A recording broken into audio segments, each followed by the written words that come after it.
Hace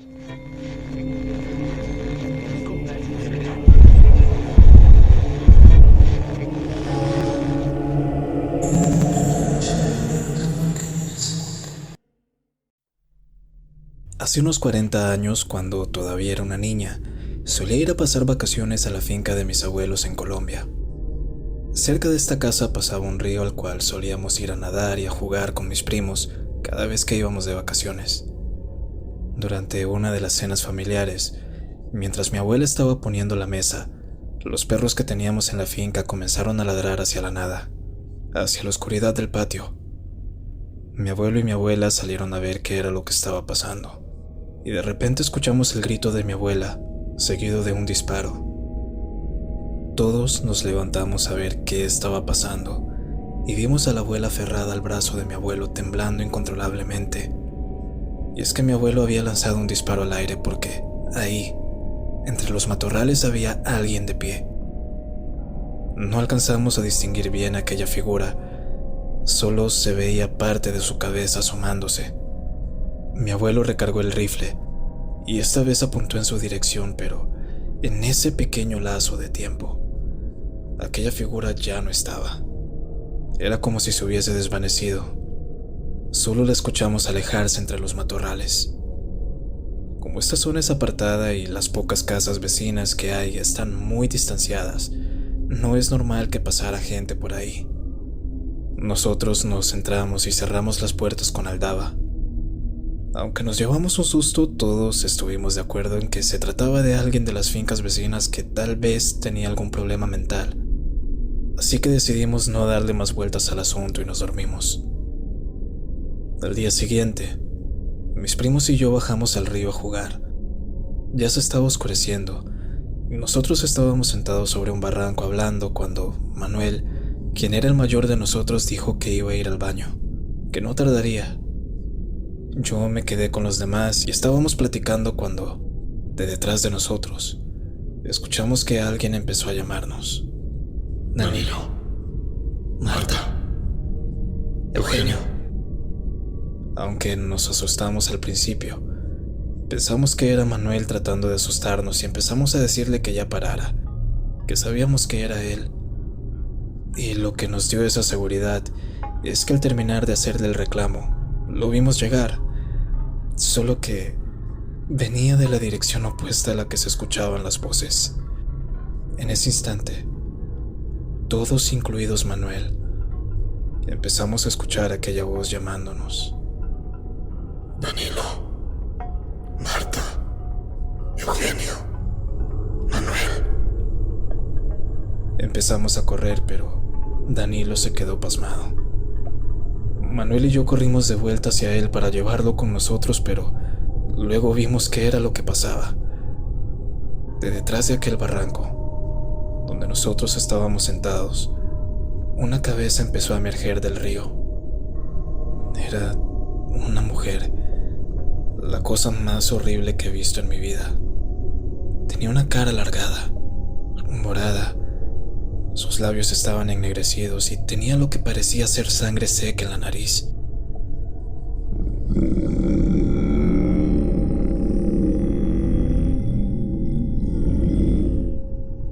Fue en ese instante en el que reaccionamos gracias a los gritos de los demás.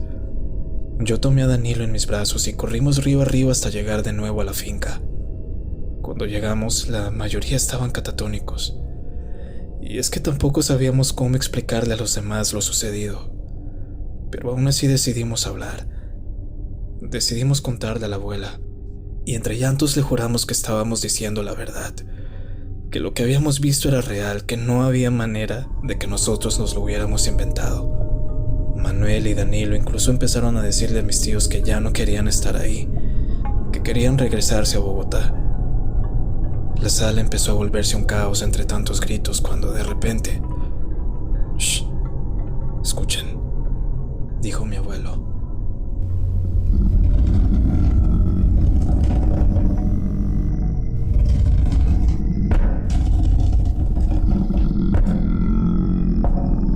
Todos prestamos atención y con miedo escuchamos esas pisadas en la parte de afuera. Alguien estaba rondando la casa y golpeando las ventanas, y se escuchaba ese sonido tan característico que hacen los pies mojados al caminar. Mi abuela, desesperada, le hizo señas a mi tío que la puerta de la cocina aún estaba abierta. Él corrió y a tropezones llegó a la cocina y cerró la puerta de un golpe tan rápido como pudo. Nosotros nos quedamos en la sala, todos de rodillas.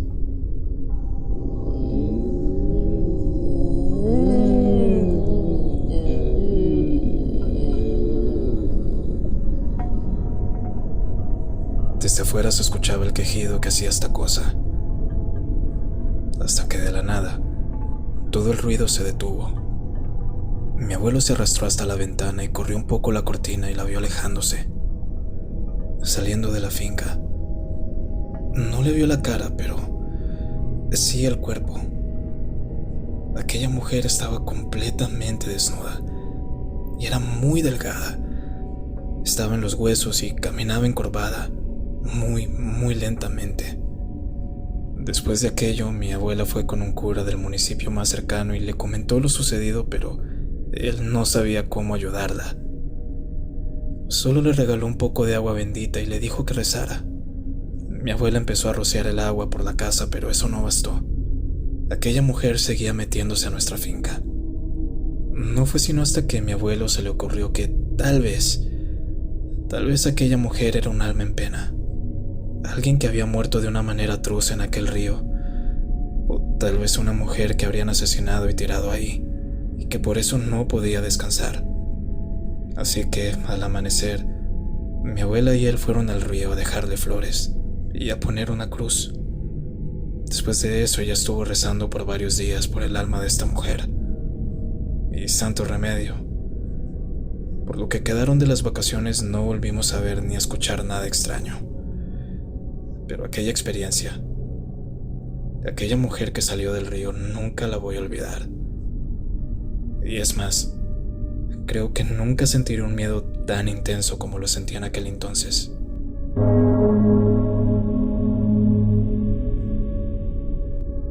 Hola, la historia que les quiero compartir hoy es bastante corta, pero no por eso deja de ser aterradora. De hecho, se trata de mi primera experiencia paranormal, o bueno, mi primer encuentro con algo que no puedo explicar. Esto es bastante irónico debido al hecho de que yo siempre he sido una persona muy racional. Siempre trato de buscarle una explicación lógica a todo lo que me rodea.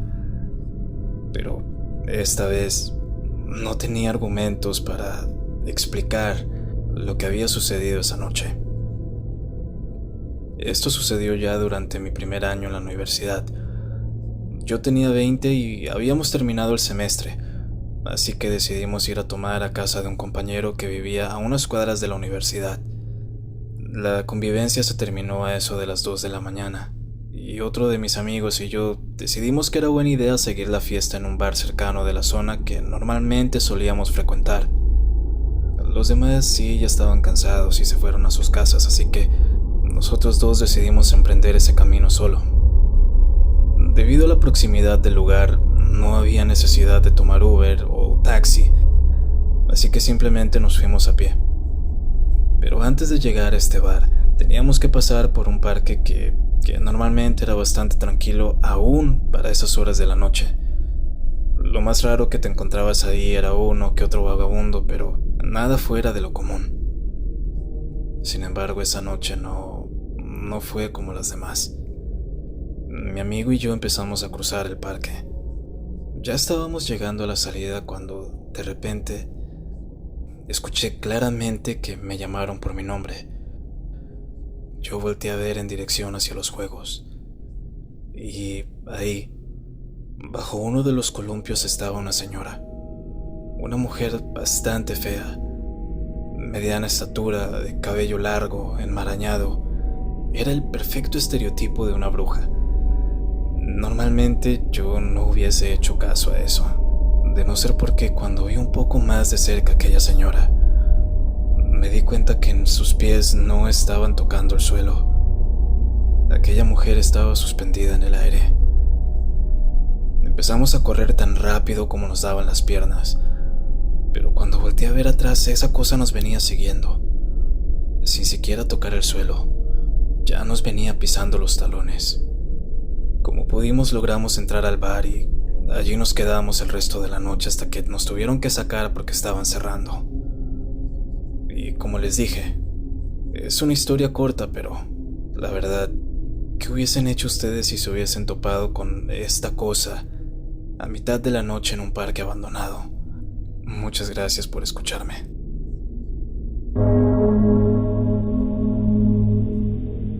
Hola. ¿Ustedes alguna vez se han topado con algún lugar que les da mala espina con solo verlo de lejos? Un sitio al que ustedes digan, yo ahí no me meto ni aunque me paguen. Bueno, la verdad es que yo sí.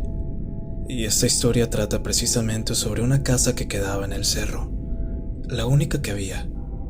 Y cerca de esta había un sendero que llevaba a la cima de aquel lugar y de ahí agarrabas la carretera principal. Cuando recién nos mudamos a esta colonia, no sabíamos nada de aquel lugar. Pensamos que tal vez le pertenecía a la vieja amargada de la colonia, pero no. Aquella casa siempre mantenía con las luces apagadas. No se escuchaba ni un solo ruido viniendo de ella. En fin, el caso es que un día yo venía caminando del colegio con unos amigos, y esto fue ya un tiempo después de habernos asentado en el barrio. Y uno de ellos, Juan, retó a Miguel en broma a ir a tocar la puerta, a lo que Miguel se negó. Todos empezamos a reírnos.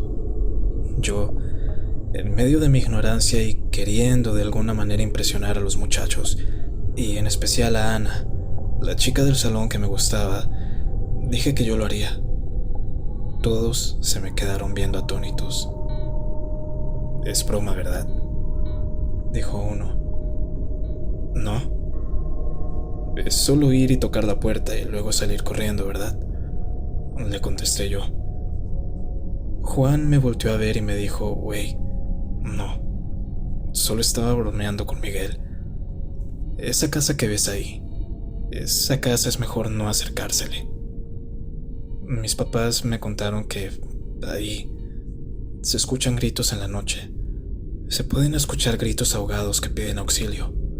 Incluso en más de una ocasión la gente del barrio llamó a la policía, pero cuando llegan y tocan la puerta no hay nadie. No se escucha nada. Las luces nunca están encendidas y es por eso que asumen que no hay nadie ahí. Pero la verdad es que se comenta que en ese lugar vive el diablo. Fuera de juego, compa. Mantente lejos de ahí. Yo pensé que me estaban jugando una broma al principio, pero la mirada de Juan y el resto de los chicos cuando me vieron subir el cerro en dirección a la casa me confirmó que no estaban jugando. Pero yo ya estaba ahí en la puerta. «Solo es tocar y correr, ¿verdad?», dije yo antes de tocar. Pero justo antes de que mi mano tocara la puerta, escuché unos pasos acercarse como si alguien hubiese corrido hasta la puerta desde el otro lado. Y acto seguido,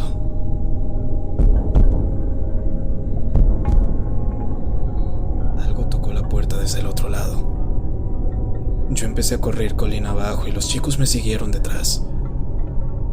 Yo les conté que alguien me había tocado la puerta, y Juan me recalcó que no debía haber hecho eso. Desde ese día me mantengo alejado de esa casa, pero la historia no termina ahí. Y es que verán, no soy el único que tuvo una experiencia con ese lugar. De hecho, hay varias personas que podrían dar testimonio de lo extraño que sucede en esa casa, en ese sendero que lleva al cerro. Lo siguiente lo sé porque un amigo me lo comentó, pero para ponerlos un poco en contexto, por aquella época el barrio se puso bastante turbio, por decirlo de alguna forma, y más específico el sendero del cerro. Y es que las cosas empezaron a cambiar cuando llegó gente de otras colonias a la nuestra, y aprovechando que nadie tomaba el sendero del cerro, un grupito de malvivientes fueron los que tomaron aquel lugar para fumar y vender droga. Y entre ellos estaba uno al que le decían el Tommy, el hermano mayor de un amigo de la prepa, precisamente el que me contó esta historia. Mi amigo me cuenta que esa madrugada Tommy llegó corriendo a su casa y casi tumbando la puerta a los golpes, gritando que le abrieran. Su mamá se levantó asustada pensando que algo le había pasado, pero cuando él logró reponerse, les contó lo que en verdad había sucedido. Estaban en el cerro tomando y fumando cuando uno de los de la banda señaló hacia la casa. ¡Hey! Se prendió la luz. Ellos ya llevaban un buen tiempo en el barrio y sabían que nunca se había prendido la luz de aquella casa. Todos se pusieron de pie cuando desde adentro empezaron a sonar golpes.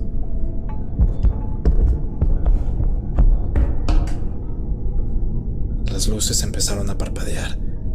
Ya estaban listos para irse cuando uno de ellos empezó a gritar que corrieran. Todos voltearon a ver, y de detrás de la casa salió una figura negra, una figura completamente negra. Todos arrancaron a correr, pero Tommy fue el que se quedó atrás cuando se tropezó. Al pararse y empezar a correr de nuevo, vio que esa figura ya estaba a los pies del cerro esperándolo. Tommy subió al cerro corriendo hasta la carretera y de ahí dio toda la vuelta hasta llegar a su casa. Nadie sabe con exactitud la historia de aquel lugar o cómo llegó esa casa ahí. Lo único que se sabe con certeza es que nada bueno habita ese lugar. Y la verdad espero que nadie tenga la mala suerte de adivinarlo.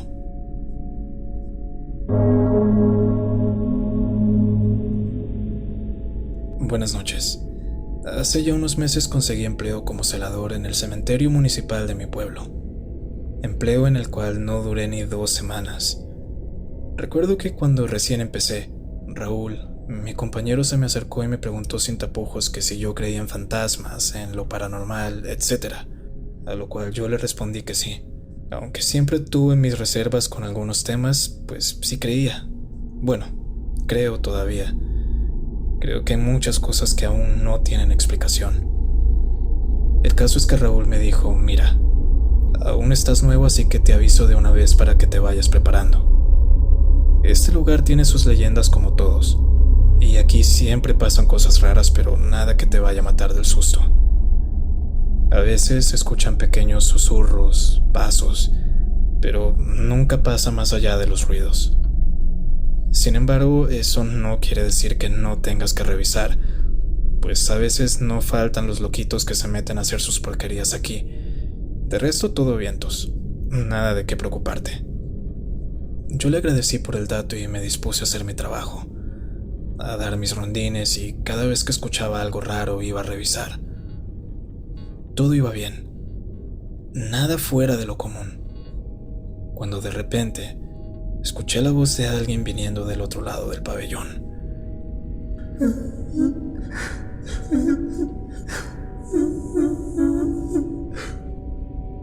Se escuchaba como si estuvieran llorando. Teniendo en cuenta lo que me había dicho Raúl, de que aún si escuchaba algo raro, tenía que revisar para que no fuera ningún polizonte. Así que me di la vuelta y del otro lado vi a una persona caminando por aquel pabellón, vestido completamente de blanco, de cabellera larga. ¿Qué hace aquí? Estas no son horas de estar en el panteón. Traté de llamarla, pero me ignoró. Oiga, le estoy hablando. Psst. No tuve respuesta. Aquella persona cruzó el campo y se perdió entre las lápidas, hacia la parte más retirada del cementerio donde queda el mausoleo. Para serles sinceros, no me atreví a seguirla. La verdad, en el momento en el que escuché llorar a esa persona, no quería ni siquiera verla. Así que solamente desistí y terminé de hacer mi rondín por aquella noche. Ese fin de semana no tendría que trabajar y mi siguiente turno sería durante el día. Así que, mientras estaba dando mis rondines, recordé de repente lo que había pasado esa noche. Recordé el llanto de esa persona, cómo se dirigió al mausoleo, cómo me ignoró por completo. Aprovechando que ya era hora de hacer mi rondín, fui hasta la parte de atrás del panteón. Cuando llegué, no noté nada fuera de lo normal. Estaban las lápidas, como siempre, y En el fondo estaban 3 mausoleos uno al lado del otro.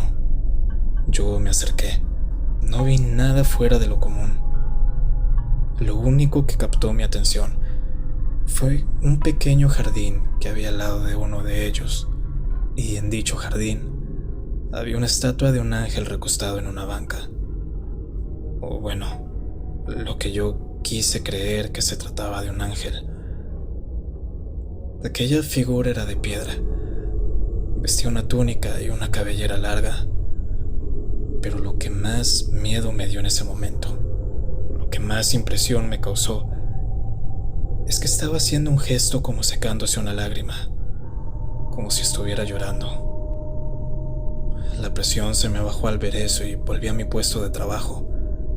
El día después, cuando tenía el turno de noche con Raúl, le comenté lo que me había pasado. Raúl me lanzó una mirada más confundida que aterrada. ¿Estatua? Sí, estaba en el jardín, al lado del mausoleo. Raúl se me quedó viendo con cierto miedo e incredulidad y me dijo que lo siguiera. Cuando llegamos otra vez al mausoleo, alumbró con la linterna en dirección a la banca del jardín.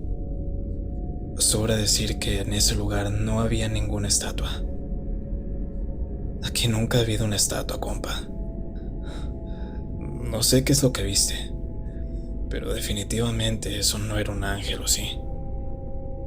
Justo al decir eso, yo caí en cuenta que nunca vi sus alas. Solamente estaba vestida con una túnica, la misma que tienen los ángeles, pero no tenía alas. Como les dije al principio, yo solo trabajé en ese lugar unas 2 semanas.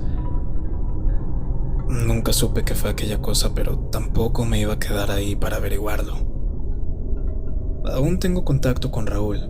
De hecho, a veces vamos por unas chelas y aunque no la ha visto, sí ha escuchado el llanto de ese ser en más de una ocasión.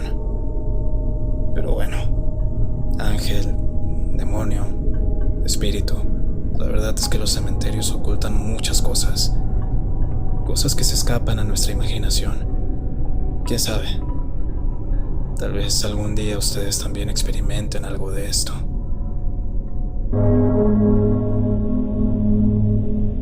Hola a todos. Yo vivía en un departamento en la Ciudad de México a principios del 2010. Fue una época bastante complicada por varias razones, incluyendo la muerte de alguien muy cercano a mí. Para amortiguar un poco esa soledad y tratar de no sumirme en mis pensamientos, adopté una pequeña gata, Lola, que aún sigue conmigo hasta el día de hoy. Aunque al principio todo iba relativamente bien, las cosas comenzaron a cambiar después de un tiempo. Un día llegué a casa del trabajo y no encontré a Lola por ninguna parte. Obviamente me desesperé. Me asusté aún sabiendo que era imposible que se hubiese escapado porque yo había dejado todo bien cerrado. Y aún cuando estaba en el depa, rara vez abría la ventana por miedo a que se fuera a caer. La estuve buscando una media hora cuando la escuché chillar. Estaba escondida entre un viejo armario y la pared. Se la notaba asustada. Incluso cuando intenté sacarla me escupió, lo cual me sorprendió ya que nunca había hecho eso. Yo ya estaba un poco más aliviada por haberla encontrado, así que me puse de pie. Al menos ya sabía dónde estaba. Ya saldría de ahí cuando quisiera. Justo cuando me di la vuelta, cuando estaba por salir de la habitación, vi una sombra pasar por el pasillo hasta el estudio, como si algo se hubiese deslizado. Mi primera reacción fue cerrar la puerta de mi cuarto, pero después de un rato de no escuchar nada, decidí salir a ver. Nunca he sido alguien fácil de sugestionarse, por lo que en ese momento pensé que había sido producto de mi imaginación. Después de todo, había tenido una jornada bastante agotadora, así que solo me metí al baño y me di una ducha. Esa noche, cuando me estaba quedando dormida, escuché cómo se abrió la puerta de mi cuarto. Pensé que tal vez era Lola, pero Lola estaba justo al lado mío. De repente la gata se paró y comenzó a sisear y a gruñir hacia la puerta. Yo no me quise dar la vuelta por nada del mundo.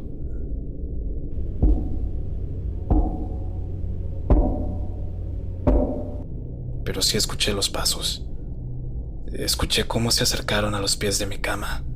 Y no conforme con eso, sentí claramente cómo se hundió el colchón. Como si lo que sea que estuviera ahí se hubiese subido a la cama. No sé qué pasó después.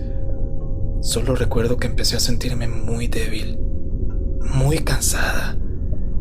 Y por más que trataba de resistirme, no podía mantener los ojos abiertos.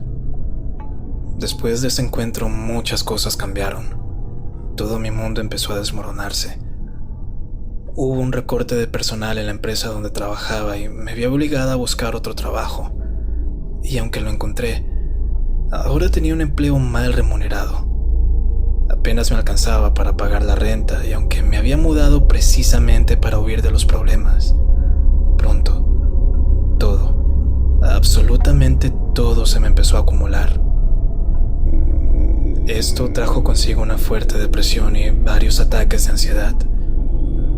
Sin embargo, todo era peor cuando estaba en casa. Ya no quería estar ahí, en el sitio que se supone me debería sentir más segura. Ahora me sentía como una extraña. Me sentía mal. Cada vez que estaba en mi cuarto tenía ganas de llorar, de salir corriendo. Incluso, en más de una ocasión, pensé en terminar con mi vida. Aunque no había vuelto a ver aquella cosa, aquella sombra de la vez pasada. Nada me sacaba de la cabeza esa sensación de que aún seguía conmigo ahí, en algún rincón del departamento, viéndome, viendo cómo me quebraba poco a poco. Empecé a traumarme más y más. Soñaba con aquel ser. Lo veía en mi cama, sobre mí, respirándome en la cara. No podía ver exactamente cómo se veía, pero solo sé que era una mancha negra.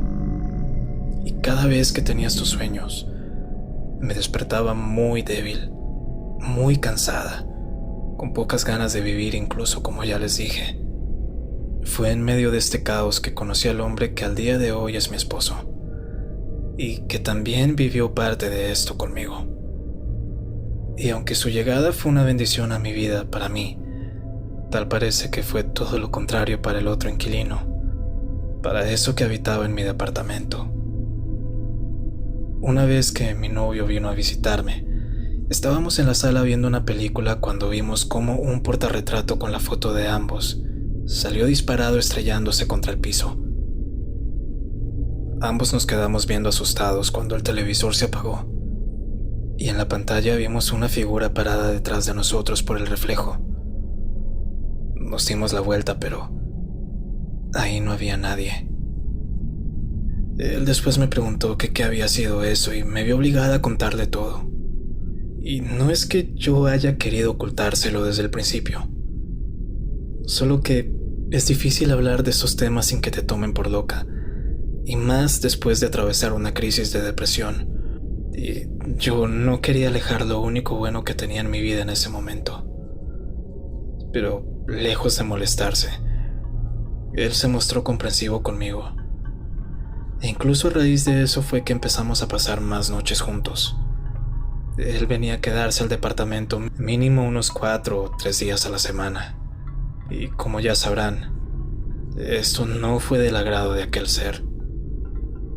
Con más frecuencia empezó a tirarnos las cosas, nos abría las puertas, ya saben, lo típico de una película de fantasmas. Pero la gota que derramó el vaso fue cuando mi pareja lo vio, tal y como era. Él estaba en su último año de universidad y también tenía un empleo como mesero, por lo que a veces llegaba a la casa pasada las medianoche. Yo normalmente lo esperaba despierta. No me atrevía a dormir sin él, pero esta vez, como las otras veces anteriores, empecé a sentirme débil, cansada, y poco a poco me ganó el sueño. Solamente me desperté cuando mi pareja me sacudió bruscamente. Lo vi agitado, pálido, y solo me preguntaba que si estaba bien, que si no me había hecho nada.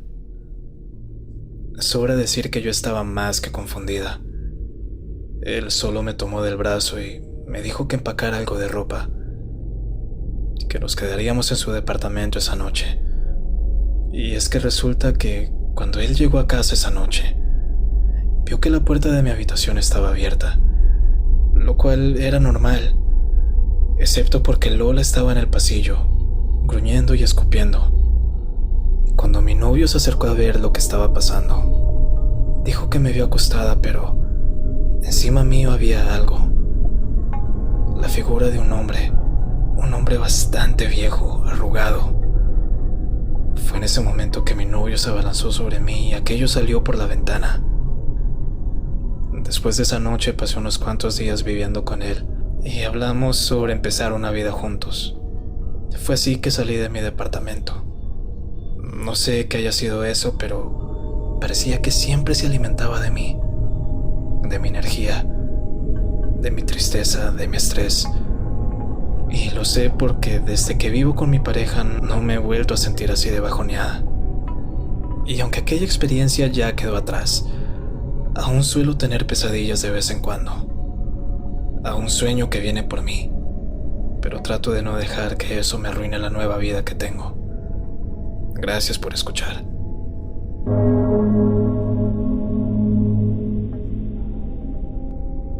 ¿Qué opinan ustedes acerca de los objetos malditos? ¿Creen que un espíritu o algún ente de bajo astral pueda poseer algún objeto inanimado como un muñeco? Si su respuesta es no, tal vez quieran reconsiderarlo después de escuchar esto. Hola. Cuando yo era niña solía ir mucho a la casa de mi tía Ariana. Siempre había sido una señora bastante solitaria, un tanto recatada, e incluso otros miembros de la familia no la veían muy bien. Sin embargo, era una persona muy dulce, sobre todo conmigo y mi hermano, ya que ella nunca pudo tener hijos. Es por esa razón que siempre nos malcriaba y le gustaba mucho cuando íbamos a pasar los fines de semana en su casa. Lo único peculiar era que la tía Ariana tenía cierta fascinación por los juguetes, en especial las muñecas de porcelana, y creo que en parte se debe también al hecho de que nunca pudo tener un hijo. Nunca le recriminamos eso, nunca le mostramos lástima ni mucho menos. De hecho, para nuestra corta edad éramos bastante comprensivos con ella, y era en parte también gracias a nuestra madre. Pero bueno, mi tía era muy celosa con su colección, pero en especial con una muñeca de tez muy blanca, de cabello chinito y negro, y unos ojos azules muy profundos. La verdad era bastante bonita a simple vista, y de cariño le decía mi chinita. Y en todo el tiempo que pasamos en su casa, solo una vez me dejó jugar con ella. Recuerdo que esa vez mi tía me bajó la muñeca de la repisa en la que estaba y me la pasó. Me dijo que la cuidara mucho, que no la fuera a ensuciar y mucho menos a dañarla. La verdad, yo nunca fui fanática de jugar con muñecas. Era más de dibujar y leer o ver caricaturas, así que no le presté mucha atención a ese juguete.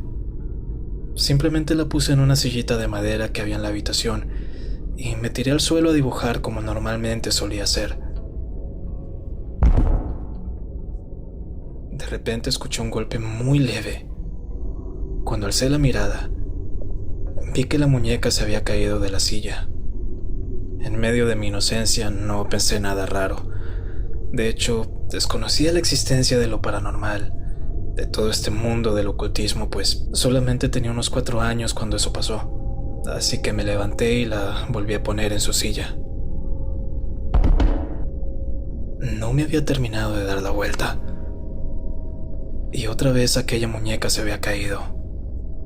Yo la tomé y le di la vuelta para revisarla, viéndola extrañada porque no entendía cómo es que no se estaba sosteniendo. Fue en ese momento, fue en ese maldito instante que esa muñeca volteó su cabeza de lado, lo que me hizo gritar y tirarla. Mi mamá escuchó el grito y subió corriendo a ver qué era lo que me había sucedido, y al ver la muñeca tirada en el suelo me regañó. Pensó que lo había hecho a propósito y solo tomó la muñeca y la puso de vuelta en la repisa antes de que llegara mi tía. Después de aquello, Ni mi hermano ni yo volvimos a subir al cuarto de las muñecas por el tiempo que la tía aún vivió en esa casa. Al poco tiempo ella se mudó a Celaya y desde entonces solo la visitamos unas 3 o 4 veces.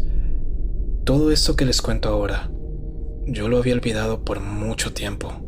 Véanlo como un mecanismo de defensa ante la situación. Es por eso que la vez que aquella muñeca reapareció en mi vida, la vez que llegó a nuestra casa, no noté nada raro. Lamentablemente mi tía falleció hace 2 años cuando yo tenía 17. La mayor parte de la colección de muñecas fueron donadas, pero una, la chinita, con la que yo había jugado hace tantos años, mi tía me la había dejado a mí, su muñeca favorita para su sobrina favorita. Con toda la nostalgia y la tristeza por haber perdido a mi tía, la tomé. Recuerden que no tenía memoria de lo sucedido, así que atesoré aquella muñeca como el último recuerdo que tenía de la tía Ariana. Así que la tomé y la puse sobre la estantería con las demás cosas que me habrían regalado. Los primeros días después de recibirla, junto con la noticia de que mi tía había fallecido, yo dormí con esa muñeca. Era tanta la tristeza que tenía por la muerte de mi tía, que solo pude aferrarme a ese objeto las primeras semanas del duelo. Hasta ahí todo fue normal, nada raro. Fue cuando ya empecé a reponerme y poco a poco fui volviendo a mi cotidianidad que empezaron a suceder estas cosas extrañas en la casa. Yo estaba en semana de exámenes y no había podido dormir bien, por lo que el último día llegué directo a recostarme un rato en el sillón de la sala y ahí me quedé dormida. Cuando desperté, vi que estaba abrazando a la muñeca. Me levanté extrañada y vi a mi hermano y a mi mamá riéndose de mí, así que naturalmente pensé que se trataba de una broma. Ya pues, ¿quién fue el chistoso?, dije yo entre risas. Mi hermano solo me miró y me dijo: ¿de qué hablas? Nosotros llegamos y tú ya estabas ahí bien jetón abrazando a la muñeca. Yo me reí un poco confundida y le dije a mi hermano que ya, en serio, que quién me estaba jugando la broma. Fue ahí que mi mamá intervino y corroboró lo que me había dicho mi hermano. Ellos habían llegado del súper y me encontraron dormida en el sofá abrazando a la muñeca. Yo no recuerdo en ningún momento haber entrado a mi cuarto, haber agarrado a la chinita y acostarme con ella en el sofá. Y es que de hecho ni siquiera llegué a mi cuarto. Entré, puse mi mochila en el sillón de la casa, me dejé caer en el sofá y me quedé dormida. Por más que les insistí, hasta casi el punto de irritarlos, ellos negaron completamente tener algo que ver con eso. Así que no tuve más remedio que dejarlo pasar. Me fui a mi cuarto y puse la muñeca de nuevo en su lugar. Y ahí me quedé viéndola un rato, y sí noté que había algo raro en ella. Algo en su mirada que me inquietaba más. No podía deducir si estaba feliz o enojada. Y esos ojos azules solo la hacían verse más intimidante. Esa noche, cuando traté de dormir, solo empecé a dar vueltas y vueltas en la cama. Me sentía sofocada, observada. Volteé a ver a la repisa y ahí estaba, tal cual como la dejé, pero por algún motivo no podía sacudirme esa sensación de encima, ese miedo. Así que me paré de la cama y la guardé en mi ropero. Sin embargo, al amanecer la muñeca estaba de vuelta en mi cama, puesta a mis pies, viéndome fijamente. Yo me asusté y terminé pateándola fuera de la cama al otro lado de la habitación. Me quedé un rato largo en la cama, a la expectativa, viendo aquella muñeca que poco a poco me empezaba a generar más inquietud, y que conforme pasaban los días, más miedo empezaba a tenerle. En una ocasión vino una amiga a pasar la tarde conmigo. Estábamos juntas en la cocina preparándonos algo de comer cuando ella fue al baño, y al regresar dijo algo que me heló la sangre y que, consecuentemente, haría que nosotros nos deshiciéramos de aquella muñeca. Cuando volvió me preguntó que por qué no le había dicho que yo tenía una hermanita, a lo cual respondí que no sabía de lo que estaba hablando, que solo tenía un hermano, que en la casa no había niñas aparte de nosotras dos. Ella se quedó un tanto extrañada ante mi respuesta, y es que juraba y juraba que había visto pasar una niña corriendo del cuarto de mi mamá al mío.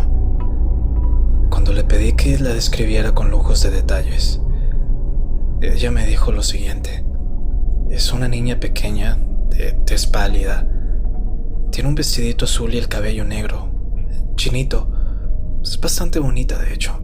Al escuchar eso corrí hasta mi habitación y vi que la muñeca no estaba por ninguna parte.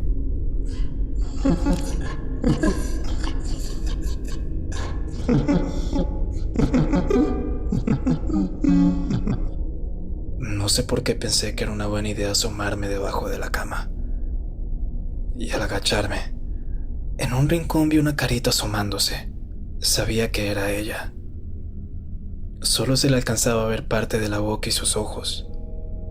Y cuando vi que aquella cosa empezó a moverse sola, como tratando de arrastrarse de debajo de la cama, inmediatamente tomé a mi amiga y prácticamente la arrastré afuera de la casa. Yo le expliqué qué era lo que estaba sucediendo. Le conté de todas las veces que esa muñeca aparecía a mi lado, aun cuando la encerraba en el closet, que siempre cambiaba de lugar. Ella no me quiso creer. Pensó que le estaba jugando una broma hasta que le mostré una foto de la muñeca, una foto que le había tomado con mi celular, y le dije: ¿esta es la niña que viste? La que pasó corriendo a mi cuarto. Es ella, ¿verdad? Mi amiga tragó en seco. Ella quería irse, pero tampoco me quería dejar sola, así que esperamos en el jardín hasta que llegara mi mamá. Cuando llegó, le dije a mi amiga que no dijéramos nada, que no nos iba a creer, así que solo le di las gracias por acompañarme y luego le pedí el favor a mi mamá de que si podíamos ir a dejarla a su casa, a lo cual ella aceptó. Entró, se cambió y salimos de inmediato, pero sí noté que había algo distinto en mi mamá. La noté más seria, más fría, incluso un tanto preocupada.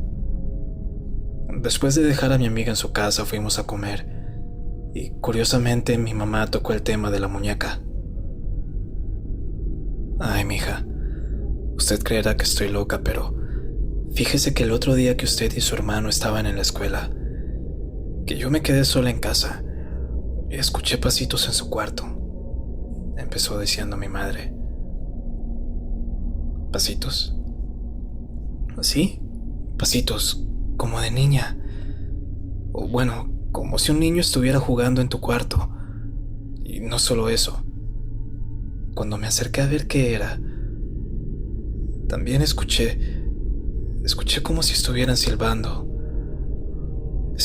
y cantando una especie de canción de cuna que, si mal no recuerdo, era la misma que le solía cantar tu tía a esa muñeca.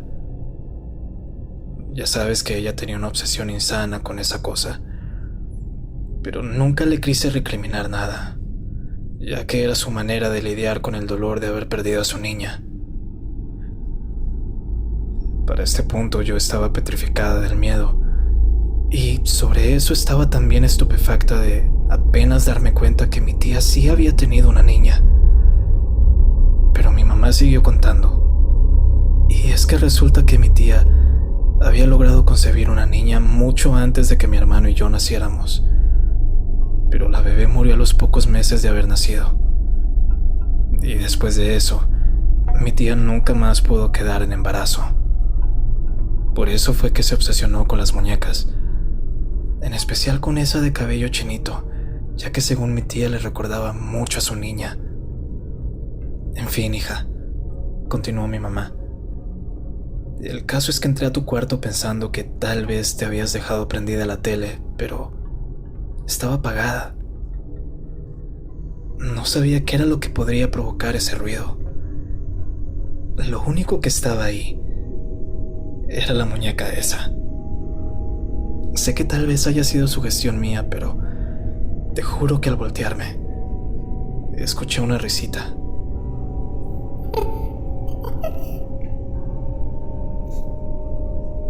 Yo estaba más que aterrorizada de escuchar eso. Pero no fue todo. Mi mamá siguió hablando. Y te cuento esto porque hace rato que entré a la casa a cambiarme. Mientras estaba en el cuarto, te juro que vi algo correr por el pasillo con el rabillo del ojo. Algo pequeño, como de la misma estatura que esa muñeca. En el momento en el que mi mamá dijo esa frase, todos los recuerdos llegaron a mí de golpe.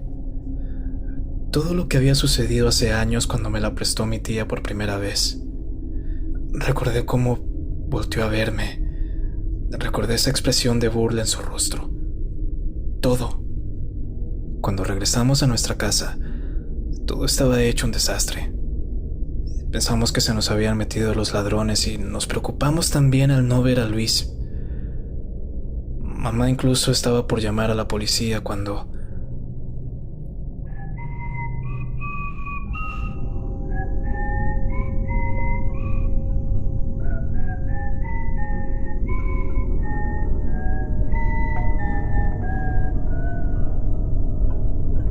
escuchamos a alguien silbando. Escuchamos una canción de cuna que venía de mi habitación.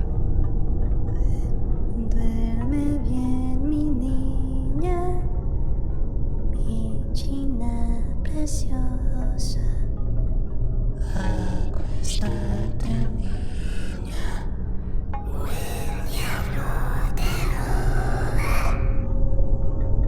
Cuando me asomé por la puerta de mi cuarto, en medio de la habitación, sentada como si alguien la hubiese puesto ahí, estaba aquella muñeca. Su expresión era muy distinta. Estaba sonriendo. Aquella muñeca tenía una sonrisa de oreja a oreja. Mi mamá rápidamente la tomó y la metió en una maleta vieja a la cual le puso un candado. Llamó a uno de mis tíos y le pidió el favor que la acompañara a tirar esa cosa. Mi hermano llegó al poco tiempo y se asustó al ver la casa así. Ya le dije que después le explicaría todo, pero que por ahora teníamos que organizar la sala. Hasta el día de hoy no sé a dónde fueron a tirar aquella muñeca. Tampoco sabemos qué fue lo que sucedió exactamente para que esa cosa cobrara vida. Y es que aún habían muchos aspectos de la vida de mi tía Ariana que nunca discutimos. Pero según la conversación que tuvieron mi mamá y mi tío aquella noche, tal parece que la tía Ariana tenía cierta afición por el ocultismo.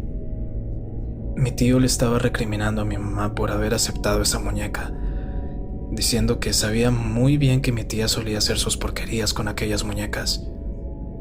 Y por porquerías se refería a rituales, a hechicería.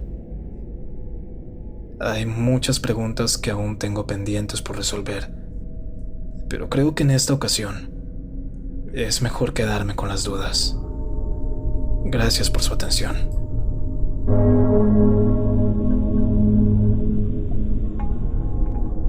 Hola, la historia que les traigo es aterradora, ya que se trata de alguien que trató de alguna manera de dominar lo desconocido, de jugarle albergas con algo que ni siquiera entendía, y las consecuencias que esto tuvo, tanto para los involucrados como para los terceros, definitivamente fueron catastróficas. Provengo de una familia sumamente religiosa, católica más no poder, y aunque ya varios de nosotros no somos creyentes, aún guardamos cierto respeto por las tradiciones familiares que se nos inculcaron, más que todo por la abuela. Sin embargo, cada familia tiene su oveja descarriada, y en la mía ese resultó ser mi primo Diego. Diego siempre fue el típico niño problema que siempre estaba tratando de llamar la atención. Y no me malinterpreten, Diego no tenía la necesidad de hacerlo. Sus papás le daban todo, y no solo en lo material, sino también eran padres sumamente comprensivos y amorosos, tanto con él como con mi prima. Incluso cuando mi prima, la hermana de Diego, confesó tener preferencias homosexuales, la apoyaron muchísimo a pesar de venir de una crianza estrictamente católica. El problema de Diego empezó a raíz de sus amistades. No sé qué bicho le picó, si estaba tratando de impresionar a alguien o si simplemente era una etapa de rebeldía. Pero no. Aun cuando ya habíamos salido de la prepa y estábamos en la universidad, Diego seguía igual.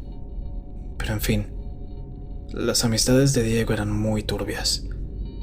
Siempre se la pasaba con un grupito que estaba de negro, se la pasaban metiéndose a los panteones, a lugares abandonados, muchas veces a consumir, y creo que eso también terminó por complicar la situación de Diego. Pero ya basta de contexto.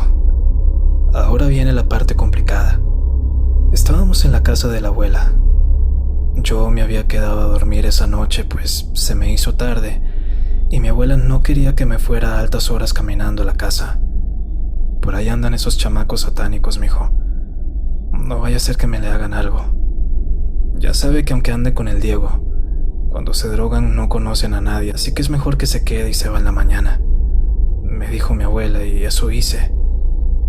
Estábamos dormidos cuando unos gritos desesperados que venían de la calle nos despertaron. Todos nos levantamos, incluyendo a los vecinos, y al asomarnos a la calle, vimos a Paco, a uno de los del grupo de Diego, tirado en medio de la calle convulsionando.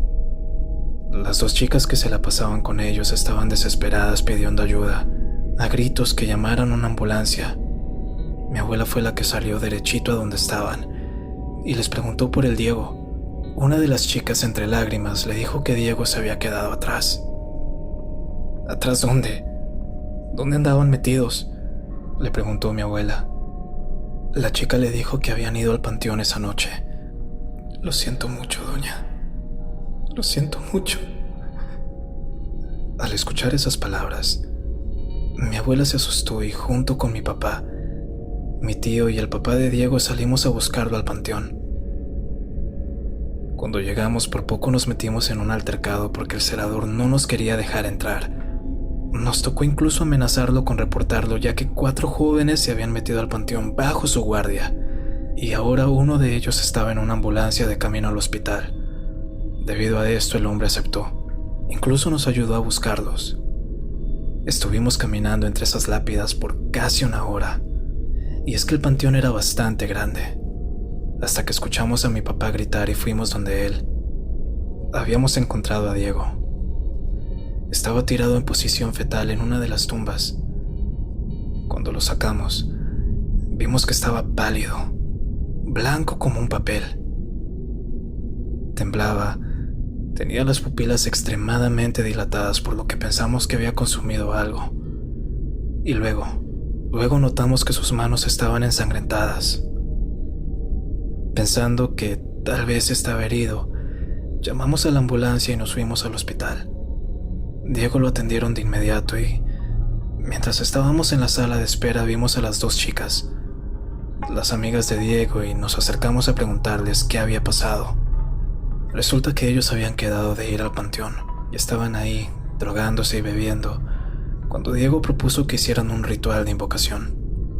Todos empezaron a reírse pensando que no estaba hablando en serio, cuando Diego sacó una gallina que había metido en su mochila y procedió a cortarle el cuello. Como todos estaban drogados y hasta la madre de alcohol, solo estaban ahí viéndolo, riéndose de él, cuando de repente las risas se detuvieron. Detrás de una de las tumbas, vieron que alguien se les acercaba. Un hombre pequeño, escuálido, que vestía de traje. Diego dejó de hacer su ritual y de una manera desafiante se acercó a intimidarlo. Los demás lo siguieron también, estaban ahí burlándose, cuando empezaron a notar algo raro. Aquel pequeño hombre ahora estaba a la misma altura de Diego, que mide más de 1,80. Sin embargo, eso no detuvo a Diego, quien empezó a tocarle la cara dándole pequeñas bofetadas. Las chicas cuentan que empezaron a sentir un olor desagradable, como a huevos podridos, y que ahí empezaron a decirle a Diego que se detuviera. Y es que ahora, aquel hombre era más alto aún, incluso más alto que Diego. Fue en ese instante que él reaccionó y empezó a echarse para atrás. ¿Ya no quieres jugar, putito? ¿Querías verme? Aquí estoy. Ok. Se te cayeron las bolas.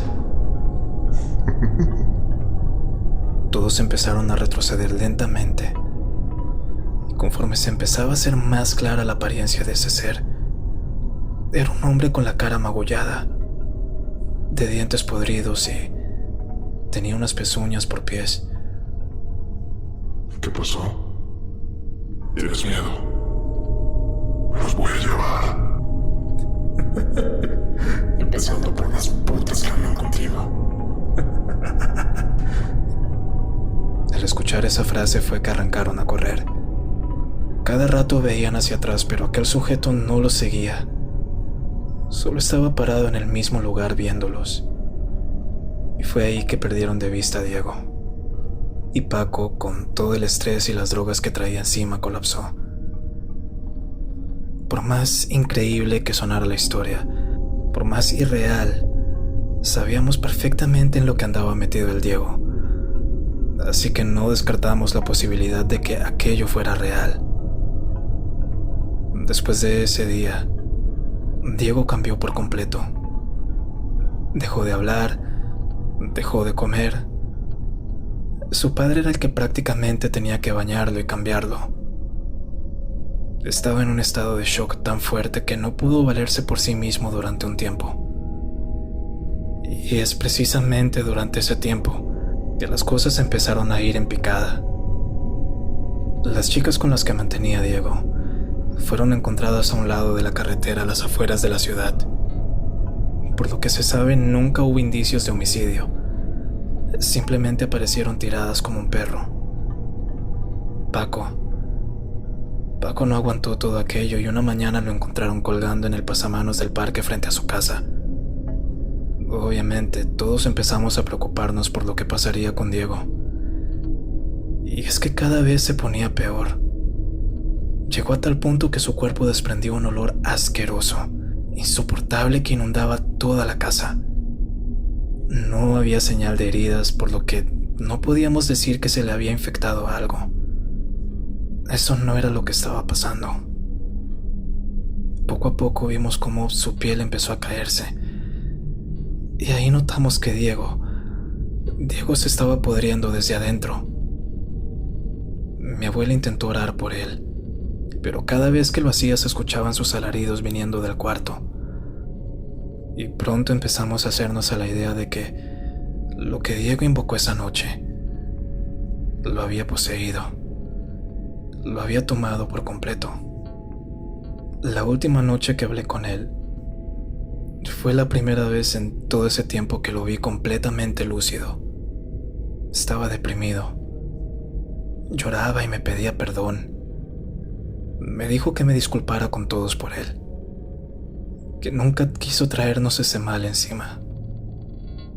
Después de eso comenzó a sollozar y, de repente, se quedó completamente en silencio.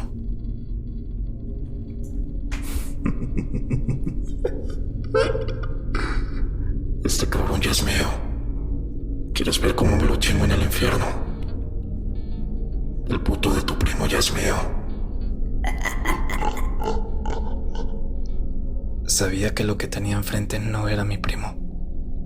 La manera en la que aquella cosa se reía, las blasfemias que decía, las obscenidades que le gritaba a mis tíos y a mi abuela cuando trataron de contenerlo, hasta que de repente se quedó quieto, viendo a mi tío, a su padre. Mira cómo me llevo el puto de tu hijo, cabrón.